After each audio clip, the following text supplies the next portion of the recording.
So today we are going to discuss about the family Euphorbiaceae, and this Euphorbiaceae family belongs to the class Dicotyledonnae, subclass Monocotyledonnae, series Unisexualis and family Euphorbiaceae. ఈ యూఫోర్బియేసీ కుటుంబం అనేది ద్విదళ బీజాలు అనే తరగతికి చెందింది. అదేవిధంగా దీని యొక్క ఉపతరగతి మోనోక్లామిడే, శ్రేణి యూనిసెక్షువేలిస్, కుటుంబము యూఫోర్బియేసీ. తరగతి ద్విదళ బీజాలు డైకాటిల్డనే అంటే ఏంటి? దెర్ ఆర్ 2 కాటిల్డన్స్, 2 బీజదళాలు ఉంటాయి కాబట్టి దీని ద్విదళ బీజదళాలు తరగతిలో చేర్చడం జరిగింది. అదేవిధంగా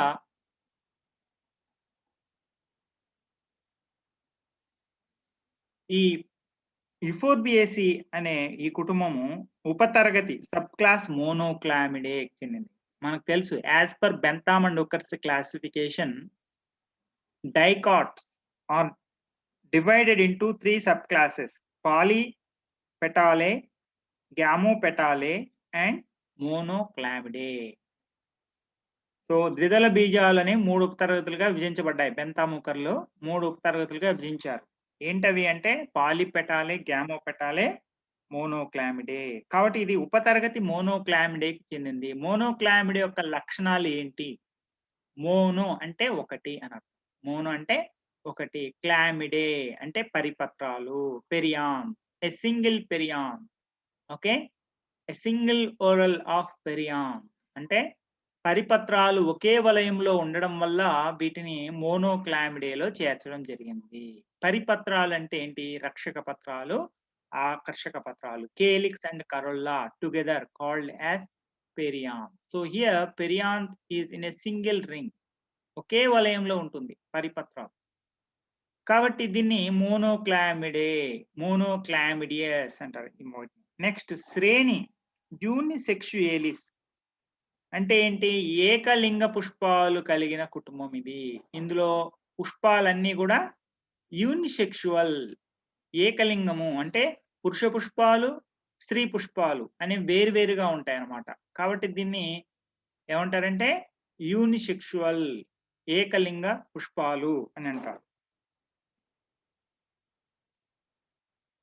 సో దీంట్లో taxonomy of Euphorbiaceae, introduction, characteristic features of the Euphorbiaceae, floral parts, economic importance, common plants of the family, ఇది మనం చెప్పుకోబోతున్నాం. సో ఇది as per Engler Prantl classification ప్రకారము Plantae kingdom, Magnoliophyta division, Magnoliopsida class, sub class Rosidae, order Malpighiales, family Euphorbiaceae. So ఇది మనం ఇప్పుడు follow కావట్లేదు. So we need not bother about them. Introduction, దీని యొక్క ఉపోద్ఘాతం చూసినట్లయితే యూఫోర్బియేసీ కుటుంబంలో 283 ప్రజాతులు, 7300 జాతులు అనేవి ఉన్నాయి. Okay, so there are total 283 genera in the family, including 7300 species. Okay, so distribution, the plants of this family are found throughout the world, cosmopolitan in distribution. ఇవి ప్రపంచవ్యాప్తంగా ఈ మొక్కలు, యూఫోర్బియేసీ కుటుంబానికి చెందిన మొక్కలు విస్తరించి ఉన్నాయి. ఇందులో ముఖ్యంగా మన దేశంలో ఉండే ముఖ్యమైన ప్రజాతులు చూసినట్లయితే యూఫోర్బియా అనేది ఒక జీనస్ ప్రజాతి. రిసినస్ మనకు తెలుసు, ఆముదం, క్యాస్టర్ ఆయిల్ అంటారు దీని నుంచి, క్యాస్టర్. రిసినస్ అంటే ఆముదము. ఫిల్లాంతస్ నేల ఉసిరి, క్రోటాన్, పెడిలాంతస్ అండ్ మనీ హార్ట్, ఇవన్నీ కూడా ఇందులో ఉన్న వివిధ రకాలైన ప్రజాతులు, ముఖ్యమైన ప్రజాతులు. సో ఇక్కడ ఆఫ్రికా లాంటి ఎడారి దేశాల్లో చూసినట్లయితే ఎక్కువగా క్యాక్టస్ మొక్కలు అన్ని కూడా ఉంటాయి. ఈ క్యాక్టస్ మొక్కలు అన్ని కూడా అంటే ఎడారి మొక్కలు, మనకు తెలుసు క్యాక్టస్ మొక్కలు అంటే కాండం అనేది పత్రాభ కాండంగా రూపాంతరం చెంది దాని మీద కంటకాలు ఉంటాయి అన్నమాట. ఓకే, ద మాడిఫైడ్ స్టెమ్ మనం చూస్తుంటాం, క్లాడోఫిల్. అదేవిధంగా leaves are modified into spines, they are called as, these xerophytic plants are called as cactus. So ఈ క్యాక్టస్ ప్లాంట్స్ అన్ని కూడా యుఫోర్బియేసి కుటుంబానికి చెందిన యుఫోర్బియా ప్రజాతిలో ఉంటాయన్నమాట. So characteristic features of the Euphorbiaceae habit. The plants exhibit great variation in their habit. ఈ మొక్కలు విషయానికి వచ్చినట్లయితే వీటి యొక్క ఆవాస పరంగా చూసినట్లయితే వీటిలో చాలా వేరియేషన్ ఉంటుందన్నమాట. Okay, the plants may be herbs, shrubs or trees. ఇందులో గుల్మాలు, పొదలు మరియు వృక్షాలు అనేవి ఇందులో ఉన్నాయి. Next herbs Euphorbia hirta, Euphorbia helioscopia, Euphorbia peplus అనే గుల్మాలు హర్బ్స్ ఉన్నాయి. shrubs పొదలు Pedilanthus species and Jatropha. Jatropha మనకు తెలుసు, దీని నుంచి బయోడీజిల్ తయారు చేస్తారు. జెట్రోఫా కుర్కస్ అనేది ఒకటి ఉంది. అదేవిధంగా ట్రీస్ చూసినట్లయితే ఇందులో ఉండే వృక్షాలు హీవియా బ్రెజిలియన్సిస్, రబ్బర్ ట్రీ అంటారు దీన్నే. అదేవిధంగా ఫిల్లాంథస్ ఎంబ్లికా ఆమ్లా అంటే ఉసిరి, ఉసిరి కూడా వృక్షమే. కాబట్టి ఇందులో ఉసిరి చెట్టు, అదేవిధంగా రబ్బర్ చెట్టు, హీవియా బ్రెజిలియన్సిస్ ఇవన్నీ ముఖ్యమైన మొక్కలు. Leaves, leaves are usually arranged spirally. ఇక్కడ చూడండి, మీకు ఇక్కడ కనపడుతుంది స్పైరల్ అరేంజ్మెంట్ ఎలా ఉంటుంది, ఆపోజిట్ అరేంజ్మెంట్ ఎలా ఉంటుంది, ఓరల్డ్ అరేంజ్మెంట్ ఎట్లా ఉంటుంది. ఏకాంతరంగా సర్పిలాకారంగా వివిధ రకాలుగా అమరి ఉంటాయి ఇందులో పత్రాలు. Next stipules are large, represented by small glands or absent. ఇందులో ఉండే పత్ర పుచ్చాలు చూసినట్లయితే ఇవి పెద్దవిగా ఉంటాయి, లేకపోతే అవి గ్రంథులుగా మార్పు చెందడం కానీ, లేకపోతే దీంట్లో పత్రపుచ్చాలు లేకపోవడం కానీ జరుగుతుంది అన్నమాట. సో ఇందులో వేరు చూసినట్టయితే తల్లి వేరు వ్యవస్థ ఉంటుంది, tap root system. Root system is tap root system. అదేవిధంగా ఇందులో ఉండే కాండం విషయానికి వచ్చినట్లయితే కాండం అనేది వివిధ రకాలుగా రూపాంతరం చెంది ఉంటుంది. వాయుగతంగా నిటారుగా ఉంటుంది, శాఖాయుతంగా ఉంటుంది. Aerial, erect and branched stem. Stem is usually hollow in case of the ricinus. Ricinus అంటే ఆముదములో చూసినట్లయితే కాండము లోపల బోలుగా ఉంటుంది.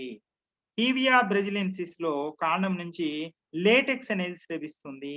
Okay, in case of the Euphorbia species stem is modified into ఫిల్లోక్లాస్ట్.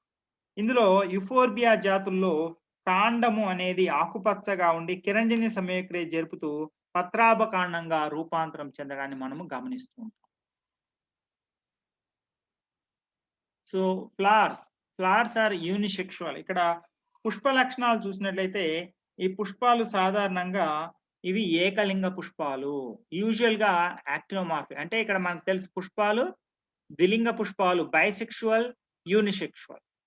Okay, ఇక్కడ బైసెక్షువల్ అంటే రెండు ఒకే పుష్పంలో కేసరాలు మరియు అండకోశం ఉన్నట్లయితే దాన్ని బైసెక్షువల్ ద్విలింగ పుష్పాలు అంటారు. అలా కాకుండా if the flowers contain either stamens or gynoecium, then they are called as unisexual. If the gynoecium only present in the flowers, that is a female flower. If the stamens or androecium only present in the flowers, they are called as male flowers. So these represent as a unisexual flowers. ఇక్కడ మనం యూనిసెక్షువలిస్ అనే శ్రేణికి చెందింది ఈ కుటుంబం. Okay, this family belongs to the series Unisexualis. That means it contains the unisexual flowers. కాబట్టి ఇందులో ఈ అన్ని కూడా ఏకలింగ పుష్పాలు ఉంటాయి, ఎందుకంటే దీని యొక్క శ్రేణి ఏంటి, యూనిసెక్షువలిస్ అన్నమాట. అదేవిధంగా ఫ్రూట్స్ చూసినట్లయితే క్యాప్సూల్ ఆర్ డ్రూప్ అనే ఉంటుంది. దీంట్లో ఉండే ఫలం అనేది క్యాప్సూల్ లేకపోతే డ్రూప్. అంటే దీని యొక్క ఫలం ఏదైతే ఉంటుందో రెగ్మా అని కూడా అంటారు. దీంట్లో కొన్ని సందర్భాల్లో రెగ్మా అనే ఫలం ఉంటుంది. దీన్ని షైజోకార్ప్ అని కూడా అంటారు అన్నమాట. So seeds often with conspicuous caruncles. ఈ మనం క్యారంకుల్ అనే ఒక ప్రత్యేకమైన బీజం మీద ఉండే నిర్మాణం, విత్తనం మీద ఒక ప్రత్యేకమైన నిర్మాణాలు ఉంటాయి అన్నమాట. వాటినే ఏమంటారంటే క్యారంకుల్ అంటారు. రిసినస్, ఫర్ ఎగ్జాంపుల్ రిసినస్ కమ్యూనస్, ఆముదం మీద ఒక విత్తనపు చార ఉంటుంది, దాన్నే క్యారంకుల్ అని అంటారు అన్నమాట. సో నౌ ఫ్లోరల్ పార్ట్స్ ఒక్కొక్క దాన్ని చూడండి. మీరు పుష్పం సంబంధించిన భాగాలు. Calyx reduced or absent. ఇందులో రక్షక పత్రాలు అనేవి ఉండవచ్చు. లేకపోతే ఇవి పూర్తిగా క్షీణించి ఉండవచ్చు. అదే విధంగా వీటిని ఏమంటారంటే పరిపత్రాలు అంటారు. పరిపత్రాలు సాధారణంగా అంటే పెరియాంత్ అనేది ఎట్లా ఉంటుందంటే 5 పరిపత్రాలు 5 ఉంటాయి. అసంయుక్తం పెరియాంత్ దీంట్లో ఉండే వాటిని ఏమంటారంటే టెపల్స్ అంటారు. టెపల్స్ అనేవి 5 ఉంటాయి.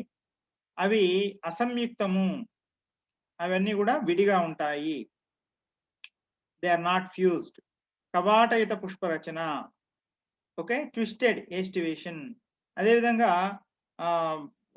వాల్వేట్ ఎస్టివేషన్ అంటారు. అంటే కవాటయుత పుష్పరచన ఒకే వలయంలో ఉంటాయి. ఇవి రక్షక పత్రాలను లేక ఆకర్షక పత్రాలని పోలి ఉంటాయి. ఇందులో ఉండే ఈ పరిపత్రాలు టెపల్స్ అనేవి ఇవి ఆకుపచ్చగా రక్షక పత్రాలని అంటే కేలిక్స్ ని పోలి ఉండవచ్చు. లేకపోతే వివిధ రంగుల్లో ఉండి ఆకర్షణ పత్రాలను అంటే కరోల్లాని పోలి ఉండవచ్చు అనమాట. So perianth the perianth either resembles calyx or corolla. ఎందుకంటే ఇక్కడ పరిపత్రాలు అనేవి ఒకే వలయంలో ఉంటాయి. Perianth is in a single whorl. So either they may resemble calyx or corolla. So corolla ఉన్నప్పుడు కూడా ఇవి ఉండవచ్చు. లేకపోతే ఉంటే ఎన్ని ఉంటాయి? 5 ఉంటాయి అన్నమాట. అంటే ఇందులో ఉండే పెరియాంత్ ఆ యొక్క పరిపత్రాలనేవి రక్షక పత్రాల మాదిరిగా ఉండవచ్చు. లేకపోతే ఆకర్షక పత్రాల మాదిరిగా ఉండవచ్చు. ఇవి ఎన్ని ఉంటాయి? 5 ఉంటాయన్నమాట. సో ఇవి వాల్వేట్ ఆర్ ఇంబ్రికేట్ ఎస్టివేషన్. ఇవి కవాటయుత పుష్పరచన లేకపోతే చిక్కైన పుష్పరచనని కలిగి ఉంటాయి. Androecium stamens are 5 to numerous. ఇవి 5 నుంచి అనేకం ఉంటాయి. ఇందులో కేసరాల సంఖ్య అనేది 5 నుంచి అనేకం ఉంటాయి. సో ఇది ఫర్ ఎగ్జాంపుల్ క్రోటాన్. క్రోటాన్ అనే ప్రజాతిలో ఉండే కేసరాలు చాలా ఉంటాయంట. Numerous stamens are present in case of the Croton. అదేవిధంగా జెట్రోఫాలో చూసినట్లయితే కేసరాలు వంధ్యంగా ఉంటాయి. Staminodes are observed in case of the Jatropha. జెట్రోఫాలో ఉండే కేసరాలు వంధ్య కేసరాలు. Staminodes means they cannot produce the pollen grains. Even though stamens are present, pollen grains are not produced from the anthers. So these are called as staminodes. వంధ్య కేసరాలు అంటే ఏంటి? ఆ కేసరాల యొక్క పరాగ కోశాల్లో పరాగరేణువులు ఫలవంతమైన పరాగరేణువులు ఏర్పడకపోతే వాటిని ఏమంటారంటే వంధ్యమైన కేసరాలు అంటారు. అవి ఉంటాయి కానీ వాటి నుంచి పరాగరేణువులు ఉత్పత్తి కావు. వాటిని ఏమంటారంటే వంధ్య కేసరాలు స్టేమినోడ్స్ అంటారు. సో ఇక్కడ ఉన్నట్లయితే మిగతా వాటిల్లో కేసరాలు ఉంటాయి. ఈ కేసరాలు అనేవి విడిగా ఉండవచ్చు. లేకపోతే పీఠ భాగంలో కలిసి ఉండవచ్చు. Okay. The stamens are sometimes basally united. For example, ricinus. Basally united. They may be free or they are united basally. ఈ ఫిలమెంట్స్ స్టేమెన్ ఫిలమెంట్స్ అంటే కేసర దండాలు ఇవి చూసినట్లయితే ఇవి విడిగా ఉండవచ్చు కేసరాలు, లేదా కింది భాగంలో కలిసి అవి పీఠ భాగంలో కలిసిపోయి ఉండవచ్చు అనమాట. రిసినస్ లో కేసరాలు శాఖాయుతంగా ఉంటాయి అనమాట. ప్రతి చిన్న శాఖ చివరన పరాగకోశం అనేది ఉంటుంది. ఇక్కడ రిసినస్ లో చూసినట్లయితే ఏమవుతుంది? In the రిసినస్ each స్టేమన్ filament is branched. Okay. ఇక్కడ రిసినస్ లో ప్రతి కేసర దండము శాఖలుగా విభజించబడి ఉంటుంది. ప్రతి శాఖ మీద ఒక పరాగకోశం ఉంటుంది అనమాట. సో 5 ఫర్ ఎగ్జాంపుల్ 5 కేసరాలు ఉన్నాయనుకోండి. ఒక్కొక్క కేసరం అనేది చాలా శాఖలుగా విడిపోయి ఉంటుంది. ఆ ఒక్కొక్క శాఖ మీద పరాగకోశం అనేది ఏర్పడుతుంది. In case of the ricinus, what happens? Each stamen filament is branched. At the tip of each branch, an anther is formed. Okay. So anthers with longitudinal slits or apical pores. ఇవి ఈ పరాగ కోశాలు అనేవి నిలువుగా చీలడం జరుగుతాయి. లేకపోతే వాటి మీద సన్నటి రంధ్రాల ద్వారా పరాగరేణువులు విడుదలవుతాయి. ఎప్పుడైతే పరాగ కోశాలు పక్వానికి వస్తాయో అవి వివిధ రకాలుగా అవి స్ఫోటనం చెందుతాయి. స్ఫోటనం అంటే పగిలిపోవడం. పరాగకోశాలు పగిలిపోతాయి. డెహిసెన్స్ అంటారు. Dehiscence of the anthers occurs longitudinally through longitudinal slits or through the apical pores. So through the dehiscence, pollen grains are released from the anthers and nectary disc is present. ఇందులో వీటి చుట్టూ ఏముంటుందంటే ఒక కేసరాల కింది భాగంలో ఈ nectar అంటే మకరంద గ్రంథులనేవి ఉంటాయి. పరాగ కోశాలనేవి ద్వికక్షికము అంటే dithecous. Anthers are dithecous. 2 locules are present in the anthers. So they are called as dithecous. ఈ పరాగ కోశంలో 2 తమ్మెలుంటాయి కాబట్టి వీటిని ఏమంటారంటే ద్వికక్షికాలు అని అంటారనమాట. So next gynoecium is superior. ఇక్కడ ఉండే ఈ అండకోశము, గైనీషియం అంటే అండకోశము. ఇందులో ఈ గైనీషియం ఏమంటారు? గైనీషియం నుండి ఓవరీ అనేది సుపీరియర్ గా ఉంటుంది. అండకోశంలో ఈ చూసినట్లయితే ఈ అండకోశంలో ఊర్ధ్వంగా ఉంటుంది. ఊర్ధ్వంగా అంటే అర్థం ఏంటి? అండకోశం ఏమో పైన ఉంటుంది. మిగతా పుష్ప భాగాలు కింద ఉంటాయన్నమాట. Okay. Ovary is superior. That means below the ovary remaining floral parts are arranged. Ovary is superior means above the remaining floral parts. ఊర్ధ్వము అంటారు. అండకోశాన్ని ఏమంటారు? ఊర్ధ్వము. So usually it is tricarpellary. దీంట్లో ఫలదళాలు ఎన్ని ఉంటాయంటే 3 ఫలదళాలు. Carpels 3 carpels are present. They are okay. Syncarpous అంటే 3 కూడా కలిసిపోయి ఉంటాయి. ఫలదళాలు 3 ఉంటాయి. దీన్నే త్రిఫలదళయుతం అంటారు. ట్రైకార్పెల్లరీ అండ్ ఫ్యూజ్డ్ అంటే సిన్కార్పస్. 3 ఫలదళాలు కలిసిపోయి ఉంటాయి. Syncarpous condition. అదేవిధంగా ట్రైలాక్యులార్. ఓకే. 3 బిలయుతము. In each ovary we find 3 locules. Okay. ఈ లాక్యూల్స్ అంటే ఏంటి? ఒక చాంబర్స్ లైక్ స్ట్రక్చర్స్ అన్నమాట. ఒక్కొక్క చాంబర్ లాగా ఉంటుంది. ఒక్కొక్క లాక్యూల్. దీన్ని 3 బిలయుతము. బిలము అంటే ఏంటి? ఒక గది. అండకోశంలో కింద అండాశయంలో 3 గదులు ఉంటాయి. కాబట్టి దీన్ని ఏమంటారంటే 3 బిలయుతము అని అంటారు. ఓకే. అదే విధంగా ప్రతి బిలంలో 1 లేదా 2 విలోమ అండాలు స్తంభ అండన్యాసంలో ఉంటాయన్నమాట. Inverted ovules. Okay. Anatropous ovules. In each locule there is a single or two ovules are present in each locule. ప్రతి గదిలో గూడా, ప్రతి బిలంలో గూడా 1 లేదా 2 అండాలు అమరి ఉంటాయి. మీరిప్పుడు ఫర్ ఎగ్జాంపుల్ ఆముదం కాయ చూసే ఉంటారు. ఆముదం కాయ రిసినస్ కమ్యూనస్. దాంట్లో ఎన్ని ఉంటాయి చూడండి అవి? 3 ఉంటాయి. ఆముదం కాయలో ప్రతి దాంట్లో 3 విత్తనాలు ఉంటాయి.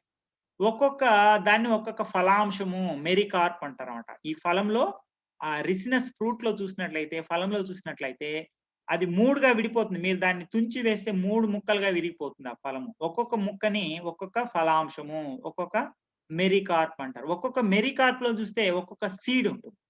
సో, ఇక్కడ ఈ ఫలం ఎక్కడి నుంచి ఏర్పడింది?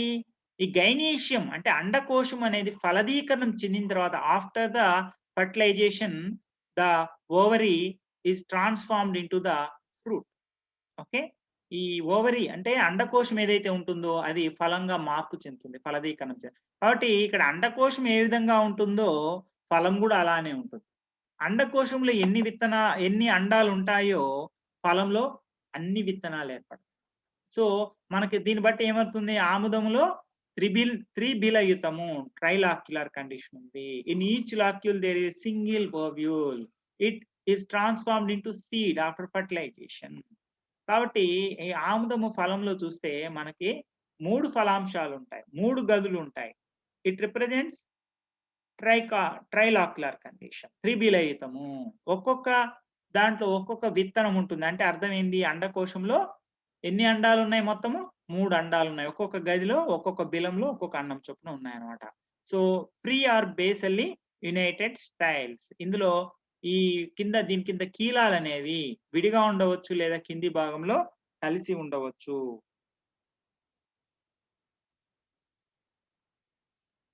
సో, ఇక్కడ స్త్రీ పుష్పం చూసినట్లయితే స్త్రీ పుష్పంలో వర్తులాకారపు మకరంద గ్రంథి అనేది ఉంటుంది. సో, నెక్స్ట్ పరాగ సంపర్కం అనేది కీటక పరాగ సంపర్కం ఎంటమోఫిలి అనేది జరుగుతుంది. ఇందులో ఉండే ఫలాన్ని షైజోకార్ప్ అన్నమాట. దీన్నే రెగ్మా అని అంటారు. Okay. The fruit is schizocarp. Regma the fruit type of the fruit in the characteristic fruit of the family is రెగ్మా. విత్తనంలో సీడ్‌లో 2 బీజదళాలు ఉంటాయి. డైకోటిలినస్ సీడ్ అన్నమాట. సో, ఇది దీని నెక్స్ట్ చూడండి ఇక్కడ పుష్పం ఏ విధంగా ఉంటుంది చూడండి. Structure of the flower, floral parts. ఇది చూడండి మేల్ ఫ్లవర్ ఎట్లా ఉంటుంది. మేల్ ఫ్లవర్‌లో ఇది ఇక్కడ మనకు కనిపించేది మేల్ ఫ్లవర్. మేల్ ఫ్లవర్‌లో పురుష పుష్పంలో పై భాగంలో చూడండి ఒక్కొక్క కేసరం లాగా కనపడుతుంది. అది ఈచ్ స్టేమెన్ రిప్రజెంట్స్ ఏ మేల్ ఫ్లవర్. ఇందులో ఒక్కొక్క కేసరము ఒక్కొక్క పురుష పుష్పాన్ని సూచిస్తుంది. ఎందుకంటే ఈ పుష్ప విన్యాసాన్ని దీంట్లో ఉండే సాధారణంగా ఉండే పుష్ప విన్యాసాన్ని ఏమంటారంటే సయాతీయం అంటారన్నమాట. The typical inflorescence, the characteristic inflorescence in the Euphorbiaceae family is cyathium. దీంట్లో ఉండే ఈ పుష్ప విన్యాసాన్ని ఏమంటారంటే సయాతీయం అంటారు. సయాతీయం పుష్ప విన్యాసంలో ఎలా ఉంటుందంటే దీంట్లో పరిచక్ర పుచ్చావళి కింద చూడండి. కింద చూసినట్లయితే కింద పరిచక్ర పుచ్చావళి ఇన్వల్యూకర్ ఆఫ్ బ్రాక్స్ అనేది కనపడుతుంది. తర్వాత దీంట్లో male flowers and female flowers separate గా ఉంటాయి. ఇక్కడ మేల్ ఫ్లవర్స్ అనేవి కేసరాల మాదిరి కనపడతాయి. పురుష పుష్పాలు అనేవి కేసరాలు, they appear like stamens. Male flowers appear like stamens. ఇందులో ఉండే పురుష పుష్పాలు కేసరాల మాదిరి కనపడుతూ ఉంటాయి అన్నమాట.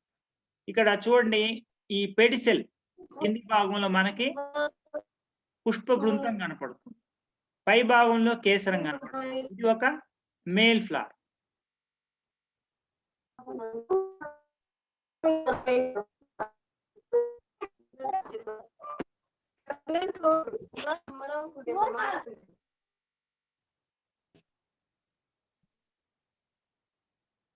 సో అదే విధంగా ఫిమేల్ ఫ్లవర్ లో చూసినట్లయితే ఇక్కడ మీరు చూడండి అండకోశం కింది భాగంలో ఇక్కడ సయాతియం ఇన్ఫ్లోరసెన్స్ కనపడుతుంది. మకరంద గ్రంథులు ఉంటాయి కింద. ఈ స్త్రీ పుష్పాల్లో కింది భాగంలో మకరంద గ్రంథులు అనేవి ఇక్కడ ఉండడం గమనిస్తాము. Nectary glands. తర్వాత అండకోశం యొక్క కింది భాగంలో త్రిబిలయుతంగా ఉండే అండకోశాన్ని మనం గమనిస్తామన్నమాట. In the female flowers we don't find the perianth in the male flowers and female flowers. వీటిని ఏమంటారంటే నేకెడ్ ఫ్లవర్స్ అంటారు. పరిపత్ర రహిత పుష్పాలు. The flowers without perianth are also called as naked flowers. వీటిలో చూసినట్లయితే మనకి ఈ సయాతియం పుష్ప విన్యాసంలో పురుష పుష్పాలు ఉంటాయి, స్త్రీ పుష్పాలు ఉంటాయి. కానీ వీటికి పరిపత్రాలనే ఉండవు. కాబట్టి వీటిని నగ్న పుష్పాలు అని అంటారు అన్నమాట. అంటే వీటిలో ఆచ్ఛాదన అనేది ఉండదు. అంటే ఈ కేసరాలు ఉంటాయి, అండకోశం. పురుష పుష్పాల్లో కేసరాలు ఉంటాయి, స్త్రీ పుష్పంలో అండకోశం ఉంటుంది. కానీ రక్షక పత్రాలు కానీ ఆకర్షక పత్రాలు కానీ వీటిలో ఉండవు. కాబట్టి వీటిని ఏమంటారంటే నగ్న పుష్పాలు, నేకెడ్ ఫ్లవర్స్ అంటారు అన్నమాట. సో మనకి పురుష పుష్పాల్లో రక్షక పత్రాలు, ఆకర్షక పత్రాలు ఉండవన్నమాట. Calyx and corolla absent. Perianth is absent in the male flowers and also in case of the female flowers. So we only observe the stamens in the male flowers. We only observe the gynoecium in the female flowers. So in the gynoecium we find the ovary, tricarpellar ovary and superior ovary, and above the ovary we find the style. It might be branched. Okay, style might be branched, and at the tip of the each branch we find the stigma. ఇక్కడ మీరు చూస్తున్నారు అండకోశము కింద pedicel అంటే పుష్ప వృంతం ఉంది, దాని మీద అండకోశము ovary ఉంది, ovary మీద కీలం అనేది పై వరకు ఉంది. ఆ కీలం అనేది చీలిపోయి ఉంది. స్టైల్ అని మీకు ఇక్కడ కనపడుతుంది కదా. స్టైల్ అంటే ఏంటి? కీలము. ఆ కీలము అనేది చీలిపోయి ఉంది, బ్రాంచ్డ్ గా ఉంది. Style is branch. ఓకే, ఈ ప్రతి కీలము పై భాగంలో కీలాగ్రం అనేది ఉంటుంది. ఇక్కడ మనం ఈ విధంగా బ్రాంచ్డ్ స్టైల్ అనేది ఇందులో ఉండే టిపికల్ ఫీచర్ అన్నమాట. Style is branched. అండకోశం మీద ఉండే ఈ కీలము అనేది ఇది శాఖీభవనం చెందుతుంది. ప్రతి శాఖ చివరన ఒక కీలాగ్రం మనం ఇక్కడ చూస్తూ ఉన్నాము. ఇది సయాతియం పుష్ప విన్యాసము. So economic importance.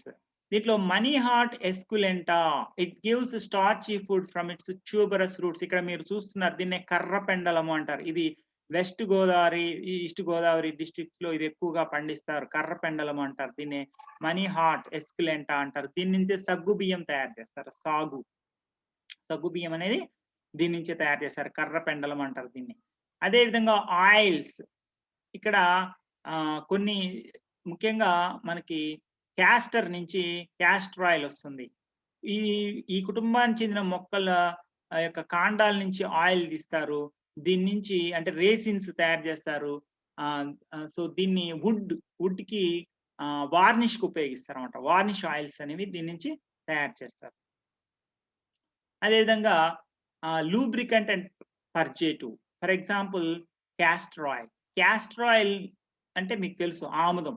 ఇక్కడ కింద మీరు చూస్తున్నారు పిక్చర్‌లో ఆముదం. వీటి యొక్క ఆముదపు గింజలు సీడ్స్ నుంచి ఆముదం అనేది తయారు చేస్తారు. Oil castor oil is produced from the castor. దీన్ని ఏమంటారంటే రిసినస్ కమ్యూనస్ అంటారు. సో దీని నుంచి క్యాస్టర్ ఆయిల్ అనేది తయారు చేస్తారు. ఆముదం అనేది తీస్తారు. అదే విధంగా మనీలాల్, మెర్క్యూరియాలిస్ వీటి నుంచి డెడ్లీ పాయిజన్స్ తయారు చేస్తారు. మీకు ఇక్కడ చూస్తూ ఉన్నారు రైట్ సైడ్ ఉన్న మొక్క మెర్క్యూరియాలిస్. దీని నుంచి పాయిజన్స్ విష పదార్థాలను తయారు చేస్తారన్నమాట. So some are very dangerous for stomach, some can cause blindness of eyes. So these are also used to kill some insects. So వీటి నుంచి తయారు చేసే పాయిజన్స్ అనేది చాలా డేంజరస్. మెర్క్యూరియాలిస్ నుంచి తయారు చేసేది. Next medicinal uses. Phyllanthus emblica మీకు తెలుసు ఉసిరిని త్రిఫల చూర్ణంలో ముఖ్యంగా ఉపయోగిస్తారు. ఇది ఒక అద్భుతమైన ఆయుర్వేద ఔషధము. ఇక్కడ మీరు కింది భాగంలో చూస్తున్నారు ఉసిరి చెట్టు. ఫిల్లాంథస్ ఎంబ్లికా అఫిసినాలిస్ అని దీనికి పేర్లు ఉన్నాయన్నమాట. దీన్ని కాయలు ఏవైతే ఉన్నాయో గూస్ బెర్రీస్ అంటారు కదా, వీటిని ఈ ఫలాలు ఏవైతే ఉన్నాయో ఉసిరికాయలు నుంచి పికిల్స్ తయారు చేస్తారు. విటమిన్ సి అనేది చాలా ఎక్కువగా ఉంటుంది అన్నమాట. ఓకే. సో నెక్స్ట్ దీని నుంచి త్రిఫల చూర్ణం. It is an Ayurvedic medicine. Okay, it is part of the Phyllanthus emblica, is part of the triphala చూర్ణంలో ఉసిరికాయ, తానికాయ, కరక్కాయ అని 3 రకాలు కలిపి త్రిఫల చూర్ణం తయారు చేస్తారు. అందులో ఈ ఉసిరి అనేది ఒక భాగం. So it is rich in vitamin C. Next rubber is extracted from Hevea brasiliensis, that is a rubber plant. Hevea brasiliensis మీకు తెలుసు, చాలా సార్లు వినే ఉంటారు. రబ్బరు చెట్టు అంటారు దీన్ని. ఇది యుఫోర్బియేసి కుటుంబానికి చెందిన వృక్షం. ఇది దీని నుంచి కారే లేటెక్స్ ఏదైతే ఉంటుందో పాల వంటి పదార్థం నుంచి రబ్బర్ తయారు చేస్తారన్నమాట. రబ్బర్ ప్లాంట్ అంటారు. Hevea brasiliensis belongs to Euphorbiaceae and from the latex of the Hevea brasiliensis rubber is made, so it is called as rubber plant. Next ornamental plants. చాలా రకాలైన Euphorbiaceae family plants ornamental plants వాడతారు అంటే అలంకరణ మొక్కలుగా ఉపయోగిస్తారు. For example Euphorbia pulcherrima, okay, Euphorbia wilkins. అదే విధంగా క్రోజోఫోరా నుంచి డైస్ తయారు చేస్తారు. అంటే రంగు పదార్థాలని తయారు చేస్తారు, వర్ణాలని, అభ్రంజన ద్రవాలని తయారు చేస్తారు, డైయింగ్ కి ఉపయోగిస్తారు క్రోజోఫోరా నుంచి. So common plants of the family. Okay, Codiaeum variegatum. ఇక్కడ మీరు చూస్తుంటారు డిఫరెంట్ ఆర్నమెంటల్ ప్లాంట్స్. ఇవి మీరు మన పార్కుల్లో కానీ వీటిలో ఎక్కువగా చూస్తూ ఉంటారు. ఇది ఆర్నమెంటల్ ప్లాంట్స్. దీన్ని ఏమంటారు అంటే కోడియం వేరియగేటం అంటారు. ఇది ఒక క్రోటాన్ మొక్క. అదే విధంగా యుఫోర్బియా యాంటికోరం, ఇది కూడా మీరు చూసే ఉంటారు. దీన్ని యుఫోర్బియా యాంటికోరం అని అంటారు. ఇది ఒక ఎడారి మొక్క, క్యాక్టస్ ప్లాంట్. నెక్స్ట్ హీవియా బ్రెజిలియన్సిస్, ఇప్పటివరకు మనం చెప్పుకున్న రబ్బర్ మొక్క. మనీ హార్ట్ స్కూలెంటా, ఇది మనీ హార్ట్ ఎస్కులెంటా అనేది ఇది దీని నుంచి ఏం తయారు చేస్తారు మనం ఇంతకుముందే చెప్పుకున్నాం, కర్ర పెండలం అంటారు. దీని నుంచి సగ్గు బియ్యం తయారు చేస్తారు. నెక్స్ట్ ఫిల్లాంథస్ ఎంబ్లికా ఉసిరి మనం ఇప్పటివరకు చెప్పుకున్నాం. ఇది త్రిఫల చూర్ణంలో ఉపయోగిస్తారు, rich in vitamin C. Next so key characters for the Euphorbiaceae family: alternate and simple leaves, petioles long and variable in length, latex is present in the vegetative parts, and imperfect flowers, monoecious plants, and three-lobed schizocarps. ఇవి దీంట్లో ఉండే important characters. దీంట్లో మనకి ఈ కుటుంబంలో మనకేం కనిపిస్తుందంటే, ముఖ్యంగా latex ఉంటుంది. శాఖీయ భాగాల నుంచి లేటెక్స్ ఉత్పత్తి అవుతుంది. దీంట్లో స్త్రీ, పురుష పుష్పాలు విడిగా ఉంటాయి. యూనిసెక్షువల్ ఫ్లవర్స్ ఉంటాయి. ఇందులో సయాతియం ఇన్‌ఫ్లోరసెన్స్ దీంట్లో ఉండే పుష్ప విన్యాసాన్ని సయాతియం అంటారు. అదే విధంగా దీంట్లో ఏర్పడే ఫలం ఏదైతే ఉందో అది షైజోకార్ప్ బిదుర ఫలము అంటారు. అది రెగ్మా. సో, ఇవన్నీ గూడా ఇంపార్టెంట్ క్యారెక్టర్స్.